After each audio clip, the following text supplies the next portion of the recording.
안녕하세요. 이런 쌀쌀한 날씨에 손을 후후 불어가며 군고구마를 먹고 있으니 이곳이 천국이 따로 없는 것 같습니다.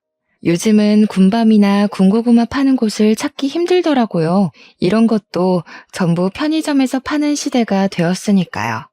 길거리에서 파는 건 추운 겨울에 기다려 먹는 재미가 있었는데 조금 아쉽습니다. 제 소개를 먼저 하자면 저는 나이 40대의 돌싱입니다. 아이 하나 키우면서 감정적으로 힘들게 살다가 지금은 제 마음의 안정을 되찾고 행복한 추억만 안고 살고 싶어 노력하는 중이랍니다. 제 결혼 생활은 꽤 힘들었습니다. 바로 마마보이 같은 남편 때문이었죠. 지금은 그 마마보이 다시 마마님께 반품하고 어느 정도 회복을 마친 상태랍니다. 그런 제 이야기를 한번 시작해 보겠습니다. 끝까지 들어주시면 고맙겠습니다. 저는 어릴 때 참 힘들게 살았습니다. 다른 것보다도 제가 초등학생일 때 지게차를 운전하시던 우리 아버지께서 일을 하던 중에 차량이 전복되는 사고로 다리 한쪽을 못 쓰게 되었기 때문입니다. 그때는 지금보다 의료 환경이 좋았을 때가 아니라서 사고를 당한 다리로 평생 절면서 살아야 한다는 판정을 받게 되었습니다. 그러다 보니 자연스럽게 지게차 운전을 그만두게 되었고 저는 절름발이 딸이라고 놀림을 당하면서 살아야 했습니다. 우리 어머니는 생계를 책임지기 위해 일선에 뛰어들게 되었죠. 전업주부였던 우리 어머니는 할 수 있는 일이 많지 않았습니다. 그럼에도 불구하고 우리 세 식구 입에 풀칠을 하기 위해 열심히 발에 땀이 나게 움직이셔야 했어요. 아버지도 절름발이었지만 구인구직을 하기 위해 열심히 돌아다니셨습니다. 하지만 지금처럼 장애가 있는 사람에 대한 시선이 곱지 않았기에 아버지가 일을 할 수 있는 곳은 없었습니다. 집에서 살림을 하게 된 아버지는 가끔씩 저를 위해 학교에 찾아오곤 하셨습니다. 학교 끝나고 집을 가야 하는데 비가 정말로 많이 쏟아지는 그런 날이었습니다. 아버지는 절뚝이는 발을 질질 끌고 힘겹게 언덕길을 올라 학교에 도착해서 저에게 우산을 건네주셨을 때 저는 감동보다는 수치심이 먼저 들었어요. 지나가던 친구들이 뭐야, 은지 너네 아빠 장애인이야? 절름발이야? 하는 소리를 아무렇지 않게 건넸기 때문이었죠. 그 다음날 학교 전체에 소문이 났고 저는 절름발이 딸이라고 엄청나게 놀림을 당하게 되었습니다. 어린 마음에 아버지한테 다음부터는 쪽팔리니까 학교에 오지 말라고 큰 소리를 냈고요. 비가 오면 비를 맞고 집에 가곤 했습니다. 돌이켜보면 아버지께서는 많은 상처를 받으셨겠죠? 하지만 그때 저는 철이 없어 몰랐습니다. 그저 친구들이 놀리는 게 싫었고 우리 아버지가 장애가 있다는 사실을 꽁꽁 숨기고 싶어서였죠. 아버지와 저의 사이는 걷잡을 수 없는 깊은 골이 생기게 되었습니다. 커서는 물론 무척 후회하고 죄송스러웠죠. 아버지한테 그랬으면 안 되는 것이었는데요. 저의 이런 엇나가는 마음과 달리 아버지는 저를 늘 사랑해 주시고 아껴 주셨습니다. 어린 마음에 저는 그게 더 부담스럽기도 했어요. 제가 중학생이 되었을 때는 사춘기까지 겹쳐 아버지께 더 많은 화풀이를 하곤 했습니다. 학교에서 친구랑 싸우고 돌아오면 그게 다 아빠가 절름발이어서 장애가 있어서 친구들이 나를 우습게 보고 그런 것 같았고 성적이 떨어져도 아버지 때문에 신경 쓰여서 그런 것 같다는 생각이 들었어요. 제가 점점 마음의 문을 닫으니까 아버지한테 잘해야겠다, 오해를 풀고 화해해야겠다 하는 그런 생각이 점점 멀어지더라고요. 우리 어머니는 그런 내 마음도 모르고 늘 아빠한테 잘해야 된다면서 아버지 수발을 들게 했습니다. 나이도 어리고 사춘기까지 온 자식이 누가 병든 아버지 수발을 들고 싶겠습니까? 그때 저는 너무너무 싫었습니다. 그렇게 중고등학생 시절을 보낸 뒤 대학을 가게 되었는데 자취를 할 수 있는 형편이 아니어서 통학을 하게 되었습니다. 정말 1시간 반 거리의 학교를 다니면서 틈틈이 아르바이트를 하고 돈을 모아야 했기에 정말 더더욱 피곤하고 힘들었죠. 어렵사리 대학을 졸업하고 나서 열심히 취업 준비를 한 결과 목표하던 회사에서 합격 통보를 받았습니다. 저는 정말 하늘이 떠나가라 소리를 질렀죠. 기분이 너무 좋았습니다. 꽤 괜찮은 식품 기업이었고 중견 기업이라 회사 복지도 참 좋았어요. 가끔 가다가 냉동 만두를 박스로 챙겨주곤 했는데 우리 가족은 그 만두를 참 좋아했었거든요. 거기다가 식품도 전부 할인이 되고 가게에 도움이 돼 정말 행복했답니다.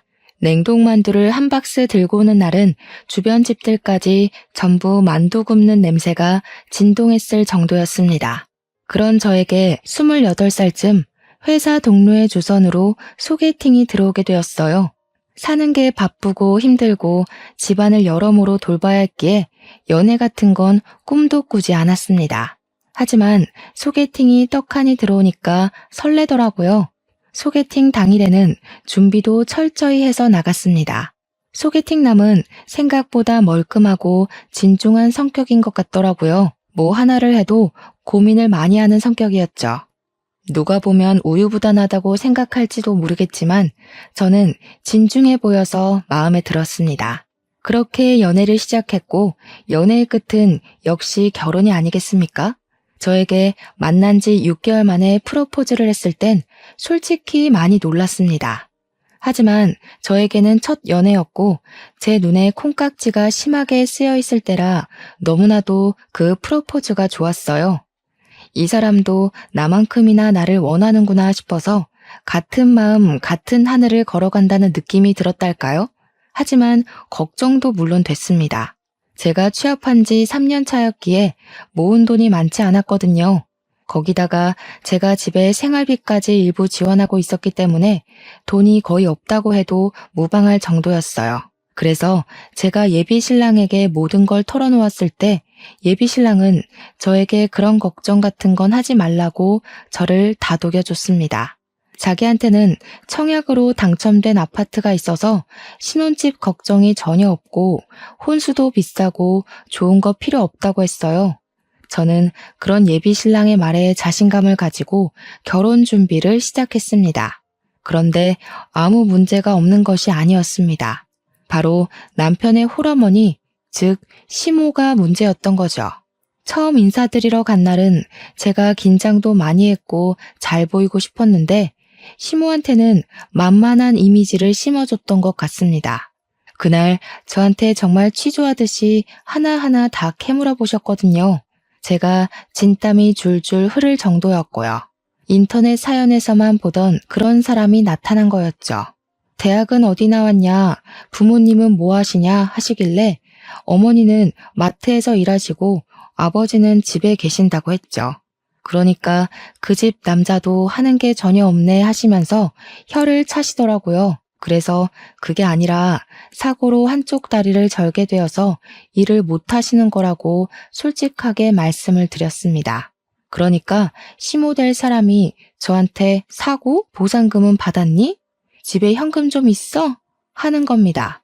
제가 그 말을 받아쳤어야 했는데 그놈의 첫 만남이 뭔지 제가 바짝 얼어서 아무 말도 못하고 말았어요. 예비 신랑이 뭘 그런 걸 물어보고 있냐고 예비 시모를 타박하고 나서야 정신이 제대로 들었을 정도였으니까요. 예비 시모는 거기서 멈추지 않고 이런 거 하나하나 다 알아야 하는 거라면서 현금이 얼마나 있는지가 제일 중요하다 했죠. 그래서 그때가 무척 과거이고 일하다가 난 사고라 보상금은 못 받았다. 생활비도 제가 보태고 있는 상황이라고 솔직하게 말했습니다. 그러니까 눈에 쌍심지를 켜고는 설마 결혼해서도 생활비 보태는 거 아니지? 우리 아들 뼈 빠지게 번 돈 그런 데다가 쓰는 거 절대 반대라고 하시더라고요. 그래서 저도 웃으면서 나름 반격을 시도했죠. 저도 나름 직장 다니면서 돈 벌고 있는데요. 제가 번 돈으로 생활비 보태드릴 거니까 너무 걱정하지 마시라고 했어요.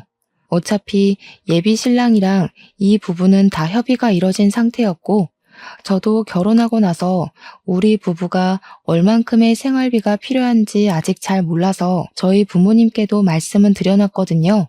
이전처럼 생활비를 지원해 드릴 수 없을 것 같으니 모아둔 2천만 원을 드리겠다고 생활비는 확 줄여서 용돈처럼 드려야 할 것 같다고요. 우리 부모님은 그 부분도 참 미안해 하셨지만 제가 모아둔 돈 드리는 거라고 하니 예비 신랑도 허락을 해줬어요. 결혼하기 전에 모아뒀던 돈이니까 알아서 쓰라고 배려를 해준 거죠. 아무튼 기가 센 예비 시모랑 밥을 먹고 난 뒤 자연스럽게 상견례에 관한 이야기까지 나왔고 바로 날짜를 잡게 되었습니다.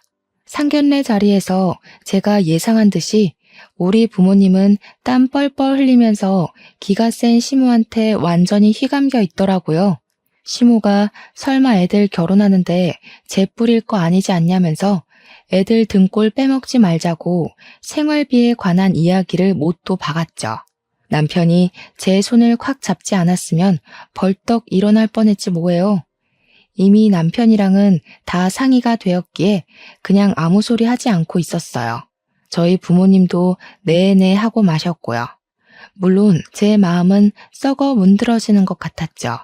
결혼하고 나서는 절대로 지지 말아야겠다고 다짐했습니다.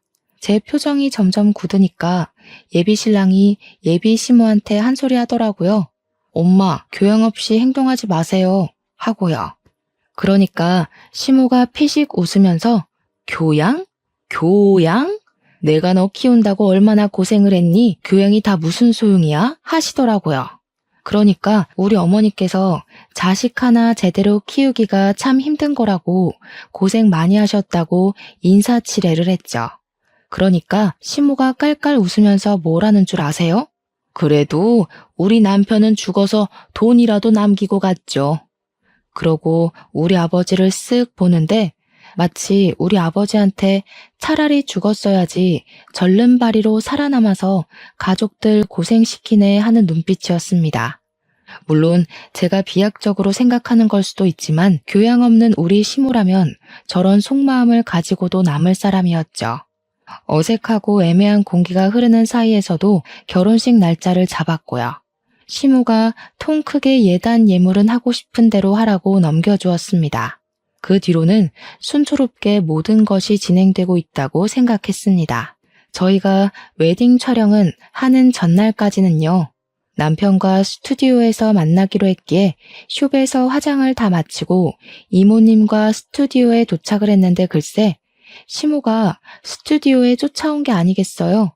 저는 너무 놀라서 어머님은 웬일이세요? 하니까 자기도 사진을 좀 찍고 싶어서 왔다는 겁니다. 우리가 웨딩 사진 찍는 걸 구경하러 온 줄 알았더니 진짜로 저랑 남편이랑 사진 찍는 가운데에서 같이 사진을 찍자 하시더라고요. 심지어 어디서 조잡한 드레스까지 빌려온 거 있죠? 스튜디오에서도 이게 무슨 광경이냐면서 와 대박이다, 시집살이 뻔하다 이런 소리까지 나오더라고요. 저는 진짜 한 번뿐인 웨딩 사진인데 너무 쪽팔리기도 하고 짜증도 나서 눈물까지 나올 지경이었습니다. 오죽하면 화장을 고쳐주신다고 따라온 이모님께서 대단한 시어머니라고 세댁 너무 슬퍼하지 말고 기죽지 말라면서 저를 달래주시더라고요. 나 참 기가 차서 원. 우리 남편은 그런 시모를 보면서 아무 소리도 못하고 있는데 그게 더 짜증나더라고요. 그래서 시모도 듣는 곳에서 그냥 대놓고 말을 했죠. 누구 웨딩 사진을 찍으러 온 건지 헷갈리네요. 차라리 모자가 사이좋게 사진 찍으시는 게 어때요?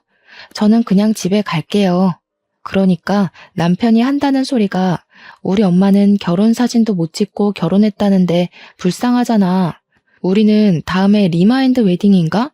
그런 거 하면 되는 거 아니냐고 나불나불 거리는 거 있죠?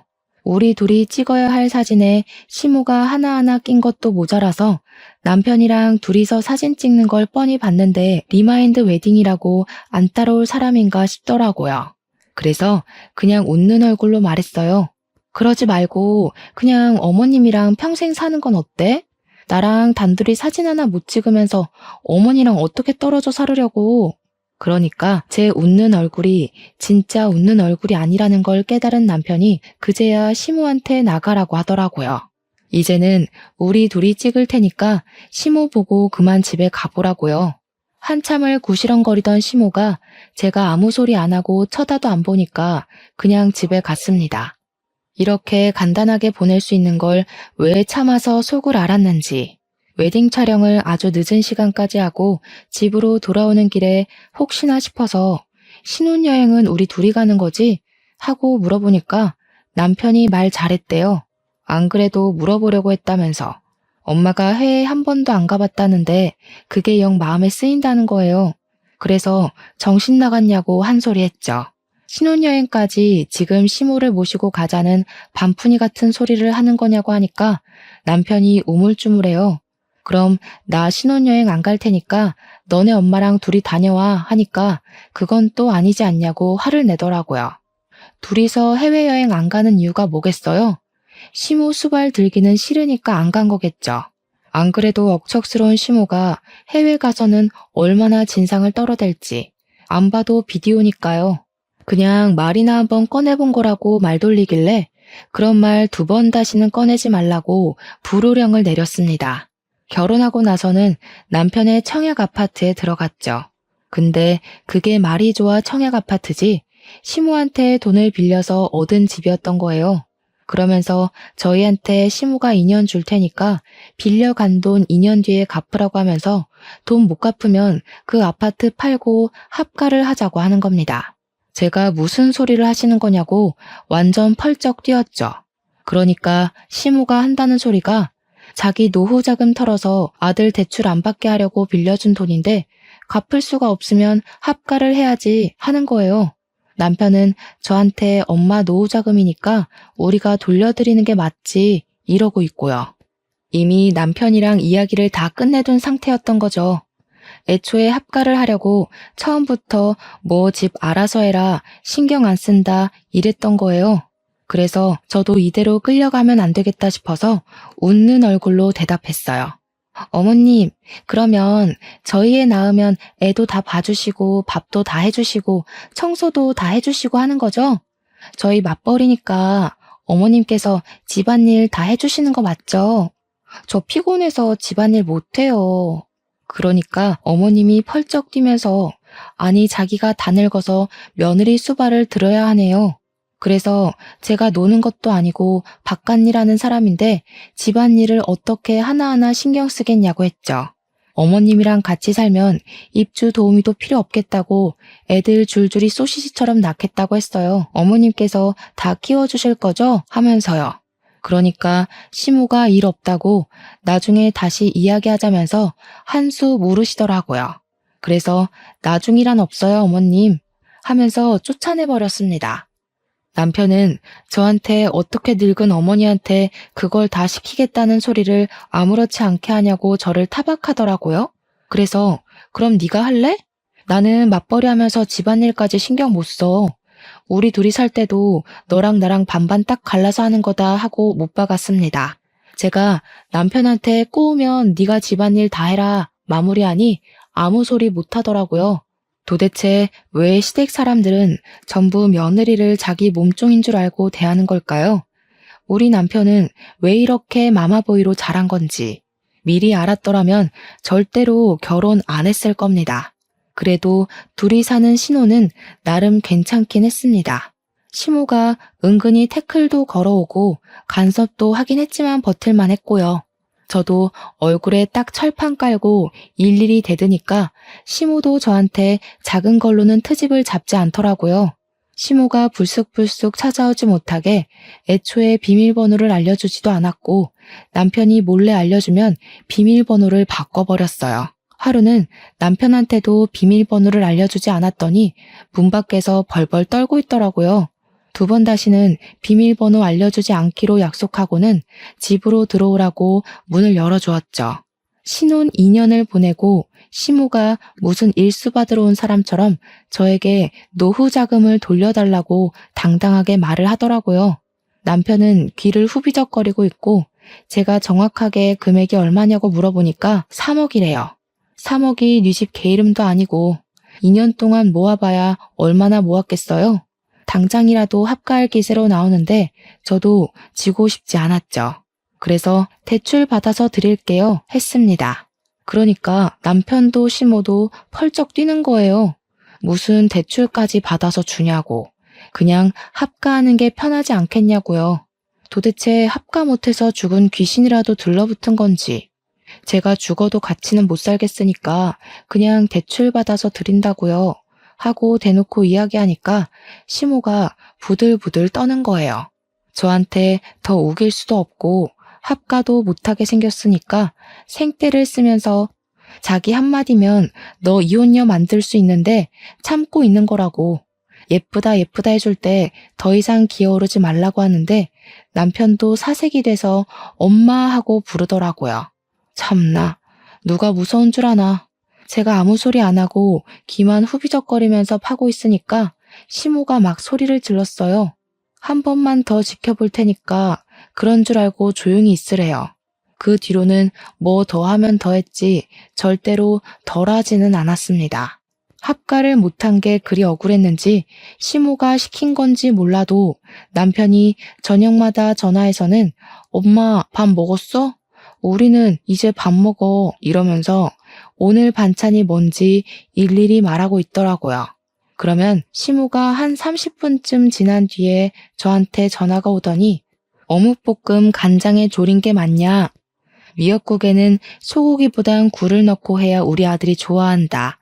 굴은 오래 끓여야 탈이 안 나는 거라면서 일일이 훈수를 두는데 하루 이틀이면 몰라도 매일같이 저러니까 돌겠더라고요. 그날도 반찬 만드는 걸로 한 소리 하려고 하시길래 제가 먼저 선수를 쳤습니다. 어머님, 그러지 마시고 반찬이랑 국 좀 만들어서 집으로 보내주세요. 그냥 데워 먹는 게 저도 편해요. 내일부터는 부탁드릴게요. 하고 끊어버렸습니다. 그러니까 바로 또 전화 오는데 설거지 해야 돼서 바빠요. 하고 끊어버렸죠. 그 다음날 반찬을 해주셨게요? 당연히 안 해주셨죠. 대신 반찬 만드는 걸로 훈계하시던 전화도 뚝 끊어졌습니다. 주말이면 불러내서 오랜만에 얼굴 보자 하시는데 매주 보는 게 무슨 오랜만인지.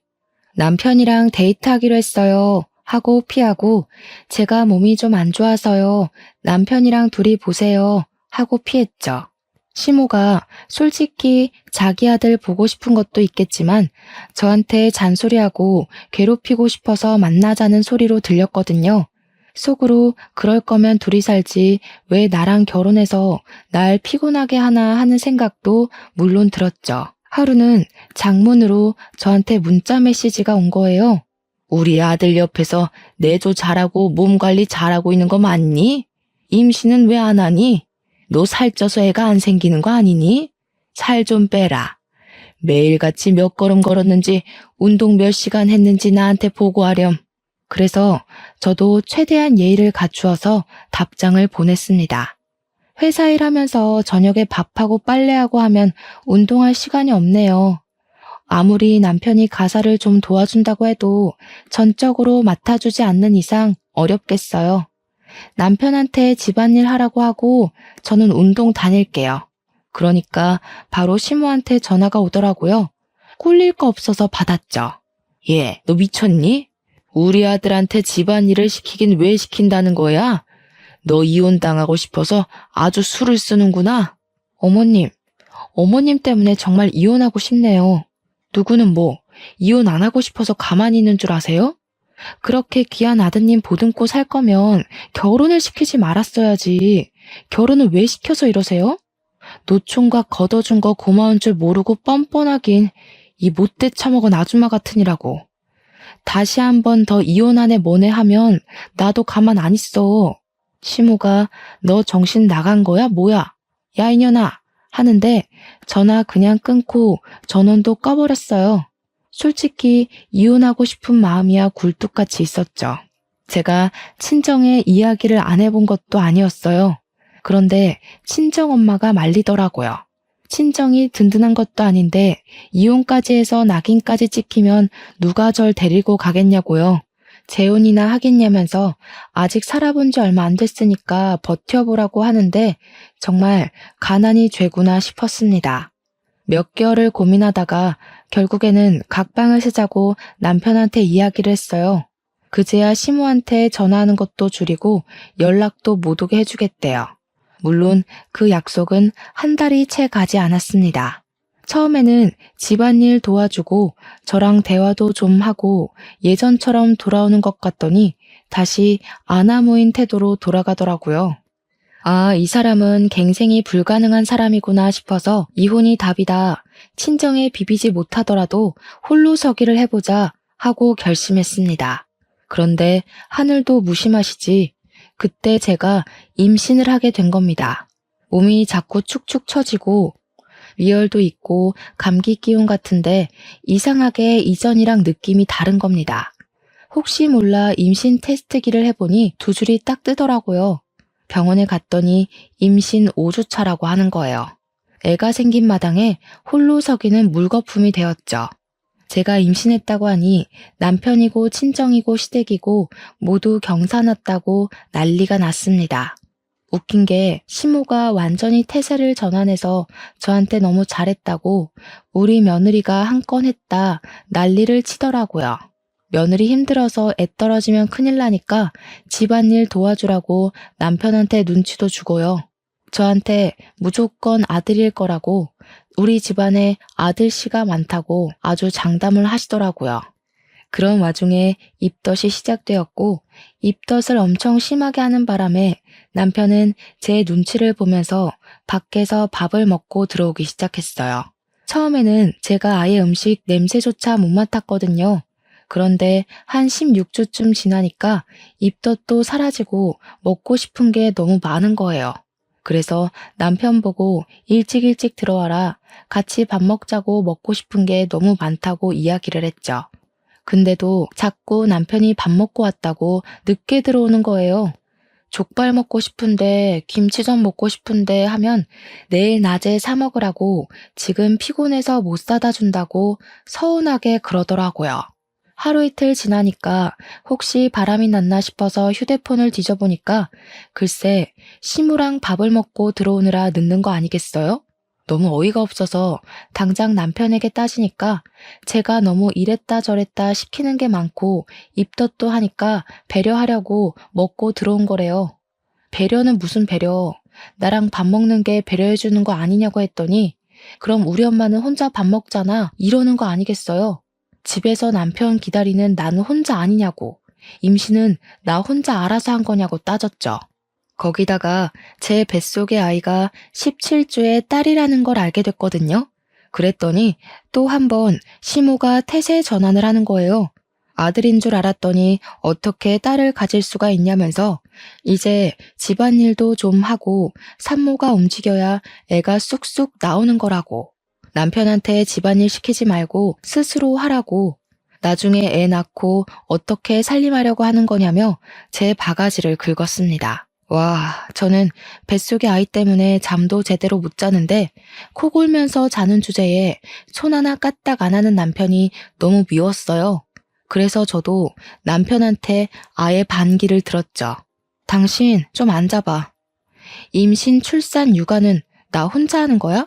그런 거면 나도 정당한 대가를 받아야겠어. 아이에 대한 책임은 반반인데 임신도 출산도 다 나 혼자 하니까 불공평해. 임신 기간, 출산의 위험수당까지 계산해서 최저시급이랑 주휴수당 계산해서 줘. 그러니까 남편이 펄쩍 뛰는 겁니다.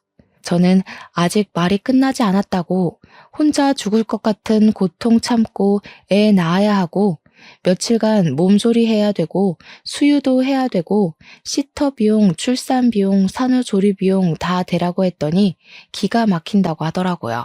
내가 고통받는 만큼 너는 돈으로 계산하라고 했더니 저한테 네 약이면서 왜 자기한테 돈 내라고 하는 겁니다. 내 약이면 당신은 친권, 양육권 다 포기한다는 소리지? 그러니까 또 뭐 시모한테 봐달라고 하면 된다. 어린이집 보내면 되지 않냐 하는데 어린이집 대기번호 받는 게 얼마나 힘든 건지 모르나 보더라고요. 자기한테 뭘 바라길래 이런 소리를 하냐고 물어서 그냥 제가 말한 대로 다 해달라고 했어요. 네가 집안일을 했으면 얼마나 했냐고요. 너네 엄마도 집안일 시키지 말라고 하는데 가사 도우미 쓰겠다고 하니까 한숨만 푹푹 쉬더라고요. 저한테 육아휴직 내면 외벌이인데 생각이 있냐고 없냐고 따지더라고요. 그날 이후로 냉전이 시작되었고 저는 남편과 대화조차 하지 않는 상태로 딸아이를 출산했습니다. 산후조리원까지는 남편이 돈을 내줘서 갔는데 시모가 딸 낳은 주제에 조리원에 들어간다고 한 소리 하대요. 세상에, 아들 낳아야지만 조리원에 갈 수 있는 법이라도 있는 건지. 제가 어이가 없어서 아들이든 딸이든 핏줄 낳은 건데 뭐가 그렇게 문제라고 몸조리도 못하게 하는 거냐고 따졌습니다. 아들, 딸 차별하는 인터넷에서 보던 막장 시모냐고 되물었더니 저한테 우리 아들 밥 못 챙겨 먹을까 싶어서 그런 거다 하시더라고요. 조리원에서 남편 밥 다 주는데 뭐가 문제냐고 하니까 이번에는 우리 아들 잠자리 바뀌면 고생해서 그런 거래요. 아니, 당신 아들 코 골면서 잘만 자던데. 제가 병원에 입원했을 때도 내내 코 골고 자고 있어서 간호사가 눈치까지 줬었거든요. 어머님, 잠자리 바뀌면 못 잔다던 사람이 코를 너무 골아서 간호사도 눈치 줬어요. 아내가 출산하고 입원해 있는데 그렇게 꿀잠 자는 사람 처음 봤대요, 글쎄. 그러니까 걱정하시려면 제 걱정을 좀 해주시는 게 어떨까요? 출산하고 제가 힘들었죠. 저 인간이 힘들 일이 뭐가 있겠어요, 어머니? 남편 자는 거 제가 동영상 찍어둔 거 있는데 한번 보실래요? 눕자마자 코부터 고는데 누구 닮았는지 신기하더라고요. 그러니까 시모가 킁킁 하면서 남편한테 엄마 집 와서 쉴래? 잠자리 바뀌니까 힘들지? 하더라고요. 우리 남편 장학에도 산후조리원에 산모들 많아서 부끄럽다면서 시댁에 가더라고요. 다른 집은 남편이 수유도 도와주고 유축도 도와준다던데 저는 혼자서 낑낑거리면서 하고 있었죠. 우리 남편은 다른 남편들이 아기 보느라 정신없을 때 시무랑 둘이 와서 면회 시간에만 쓱 보고 가더라고요. 저한테 애 얼굴이 왜 이렇게 빨간색이냐며 원숭이 같다고 하는데 시모는 제 얼굴 한번 보고 딸아이 얼굴 한번 보더니 성형수술비 좀 많이 나가겠네 하더라고요. 누가 봐도 남편 판박이죠? 자세히 보니까 어머님도 좀 닮았는데 어머님 유전자인 것 같으니까 수술비 적금 꼭 들어주세요. 그랬더니 둘 다 똥 씹은 표정으로 나가더라고요. 그렇게 조리원에서 퇴소하고 나서부터 진짜 육아전쟁이 시작되었습니다.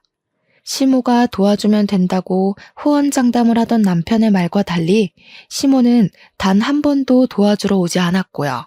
친정에 이야기했더니 엄마가 와서 도와주시겠다고 하더라고요. 아빠도 와보고 싶어 하셨지만 다리가 불편해서 오래 움직일 수 없어서 못 오신다고 했어요. 친정 찬스로 그래도 밤에 잠은 자면서 아이를 케어했는데 엄마가 일을 하시니까 언제까지 도와주실 수가 없었어요. 그중에서 새벽 수유가 정말 힘들었는데 전몸살까지 겹치는 바람에 남편에게 도와달라고 낑낑거리면서 이야기를 했죠. 유축해놓은 거 데워서 먹여만 주라고 너무 아파서 못하겠다고 하니까 무슨 애엄마가 엄살이 그렇게 심하냐고 타박을 하는 겁니다. 내일 출근해야 하는데 지금 잠 깨면 어떻게 자라고 하는 거냐고. 그 말에 너무 서러워서 제가 소리를 쳤어요. 내가 밖에서 애 낳아왔어? 네 딸인데 어떻게 그런 식으로 말을 할 수가 있어? 네가 애한테 해준 게 뭐야? 목욕 한번 씻겨준 적 없는 사람이 저러니까 화나서 소리를 쳤더니 그 새벽에 시모한테 스피커폰으로 전화를 걸대요. 엄마가 와서 좀 도와줘. 나보고 애 젖을 먹이라 하잖아. 그게 뭔 소리냐? 우리 아들이 젖이 나와 뭐가 나와? 그래서 저도 전화기에 대고 소리를 꽥 질렀습니다. 유축해놓은 거 먹여달라 하는데 그게 뭐가 문제예요? 그거 하나 못할 거면 애는 왜 낳았어? 너네 먹여 살리려고 일하는 우리 아들이 불쌍하지도 않니? 아들, 자는데 자꾸 피곤하게 굴면 우리 집 와서 자고 출근해. 남편이 전화를 뚝 끊더니 우리 엄마 말 들었지? 이러면서 의기양양하게 굴더라고요. 그 말에 너무 열이 뻗쳐서 그 새벽에 전몸살로 퉁퉁 부은 몸을 이끌고 짐을 싸서 친정으로 갔습니다. 남편이 짐 싸는 저를 보면서 너 뭐하냐? 하는데 꺼지라고 너랑은 못 살겠다고 했어요. 네 입으로 네 자식이라고 한 내 자식 데리고 나갈 테니까 너는 아빠 노릇 할 생각도 하지 말고 권리도 찾으려고 하지 마. 황당해하고 있는 남편 놈을 뒤로하고 택시 잡아서 친정으로 울면서 갔죠. 제가 엉엉 우니까 엄마도 아빠도 놀래서 이게 무슨 꼴이냐고 그 새벽에 잠옷바람으로 달려 나오셨어요. 시모가 나한테 이혼당하고 싶냐고 막말한 거, 남편이 마마보이라는 거 죄다 일러바치니까 엄마도 아빠도 황당해 하셨습니다. 엄마가 그 정도였냐고 하는데 제가 그냥 참고 살라며 하며 빽 소리를 질렀죠. 아빠는 엄마한테 한 소리 했어요. 우리 딸이 최우선이지 어떻게 딸한테 참고 살라고 할 수가 있냐며 온 가족이 서로에게 미안하다고 이야기하면서 그날 밤 오래간만에 푹 잠을 잤습니다. 다음날 날이 밝자마자 시모가 저한테 전화를 해서는 어디냐고 집 나갔다면서 하고 묻더라고요.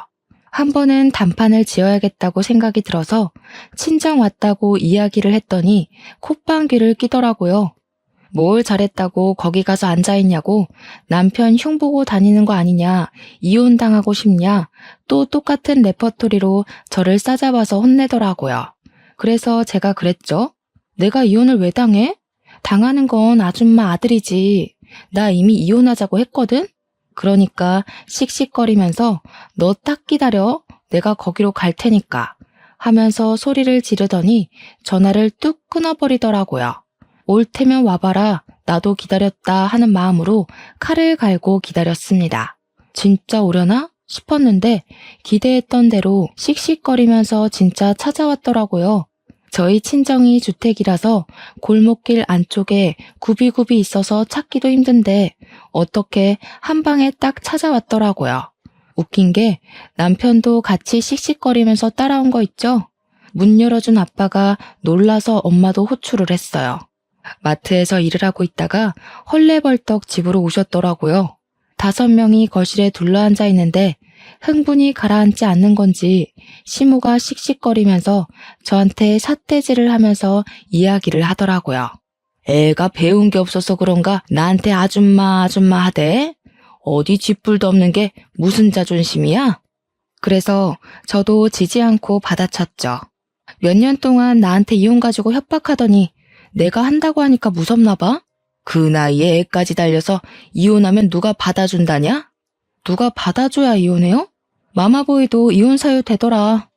아줌마가 나한테 보낸 이혼 협박 문자 내가 다 가지고 있어. 그거 증거로 다 제출할 거고 재산 분할도 요청할 거야. 그랬더니 시모가 제 머리채를 확 잡아채면서 누구 아들을 이혼남으로 만들어? 하면서 악을 쓰더라고요. 저도 같이 머리채를 붙잡고 아줌마 아들이 나한테 한 짓이 얼만데 이혼 당해도 싸지 하면서 되받아쳤어요. 내 새끼 친권, 양육권 다 들고 올 거고 양육비도 꼬박꼬박 받을 거니까 각오하라고요. 우리 남편이랑 엄마가 놀래서 저랑 시무랑 뜯어말리고 있는데 아빠가 딱 한마디 하셨습니다. 교양 없이 굴 때부터 알아봤어. 어디 쌍놈의 옆에 내가 우리 귀한 딸을 그딴 식으로 괴롭히고 머리채까지 뜯어? 당신 덜 자란 아들 평생 옆구리에 끼고 살아. 아예 젖까지 먹이지 그래? 내 딸 고생시키지 말고 아들 수발이나 들면서 사셔. 아이고 누가 그런 말하면 무서워서 벌벌 떨 줄 알고? 그쪽이나 평생 한쪽 다리 절면서 딸한테 기대 사셔. 나도 하자 있는 부모 딸린 계집애 처음부터 집에 들이기 싫었어. 떡하니 아들이라도 낳았으면 몰라. 그 말에 우리 엄마가 부엌으로 가서 김장할 때 쓰는 굵은 소금을 시무랑 남편 얼굴에 패대기 치듯 뿌렸어요. 놀래서 도망가길래 엄마가 부정 탄다고 2번 다신 오지 말라고 현관문을 쾅 닫아버렸습니다. 그런데 밖에서 갑자기 으악 하는 소리가 들리는 거예요. 아직 추운 겨울이었고 우리 집이 다세대 주택 2층이었거든요. 전날 눈이 펑펑 왔고 살짝 녹은 다음 얼어붙었기에 돌계단이 미끄러운 상태였습니다. 남편이 그 계단을 씩씩거리면서 내려가다가 그만 자빠진 거예요. 엉덩방아를 찌으면서 내려간 게 아니라 얼굴부터 엎어지면서 막 대굴대굴 구른 거죠. 좁은 돌계단을요. 시모가 놀래서 아들아 아들아 하면서 119 좀 불러달라고 엉엉 울고 있는데 자세히 보니까 남편 무릎이 돌아가 있더라고요. 일단 놀래서 119는 불러줬죠. 그날 저녁에 시모한테 전화가 오더니 우리 아들 무릎뼈가 부러지면서 십자인대가 파열됐고 그 탓에 다리를 절게 됐다면서 저보고 책임을 지래요. 엉엉 울면서 저한테 빨리 와서 병수발을 들어야지 뭐하고 있냐고 소리를 치는 겁니다. 저는 너무 고소해서 웃음이 날 것 같았죠. 제가 거길 왜 가요? 평생 한쪽 다리 절면서 사는 아들 잘 돌보면서 사세요. 다리 불편한 우리 아빠한테 하자 있는 부모라고 막말하더니 아줌마는 하자 있는 아들이 생겨버렸네? 양심도 없지. 하자 있는 그놈 간호를 왜 내가 합니까? 저도 하자 있는 놈이랑 살 생각 추호도 없으니까 늙어 죽을 때까지 옆구리에 끼고 병간호하세요. 그러면서 침을 칵 퇴하고 뱉었습니다. 꼴 좋다고 깔깔거리면서 웃어도 좋고요. 그리고 바로 변호사 선임해서 이혼 소송도 시작했어요.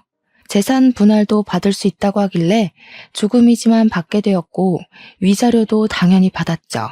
친권, 양육권 당연히 아이가 어리기 때문에 저한테 왔고요. 전 남편이 저한테 가끔 연락 와서는 보고 싶다고 우리 딸 한 번만 봤음 소원이 없다고 하는데 저는 모르쇠 했죠. 누구시냐고 우리 애는 아빠가 없어서요 했습니다. 저한테 그러지 말라고 애원을 하면서 엉엉 우는데 엄마 찾던 사람 다 어디 갔는지 이제 와서 저한테 약한 모습 보여주면 제가 뭐 냉큼 좋다고 받아줄 거라고 생각한 거죠. 그 생각 자체가 저를 바보로 본 거 아니겠어요? 이때다 싶어서 차단해버리고는 2번 다신 연락하지 말라고 면접 교섭권 당당하게 신청해서 오라고 했죠. 그래도 아이한테는 아빠이니까 면접 교섭권 신청해서 들고 오면 보여줄 수밖에 없는 현실이니까요. 제 생각에 아이랑 둘이서만 만나라고 하면 그것도 신청하지 않을 게 뻔했지만요. 시모가 여전히 남편 옆에서 병수발 들고 있다던데 앞으로 쭉 반성하면서 살았으면 좋겠습니다. 말이 씨가 된다고 사람이 마음을 곱게 먹어야 하지 않겠어요? 하자 있는 집안이라고 무시하더니 똑같이 돌려받으니까 지금쯤 얼마나 후회하고 있겠습니까? 저희 아버지를 절름발이라고 무시한 것도 마마보이 아들 둬 놓고 저한테 갑질한 것도 평생 속죄하고 후회하면서 살길 바라고 있어요. 이래서 당장 코앞의 일도 모르는 거라는 말이 있나 봐요. 청취자 여러분들도 항상 어디서나 말 조심하시고 받은 만큼 꼭 돌려주면서 사시길 바랍니다. 누군가에게 상처를 주면 그만큼 부메랑으로 돌아오는 법이라는 거 명심하셨으면 좋겠어요. 그러니까 내가 받은 상처도 꼭 그 사람에게 돌아갈 것입니다. 현명한 여러분의 선택을 저는 응원하고 지지하겠습니다. 여러분도 저의 홀로서기를 응원해 주시면 감사하겠습니다.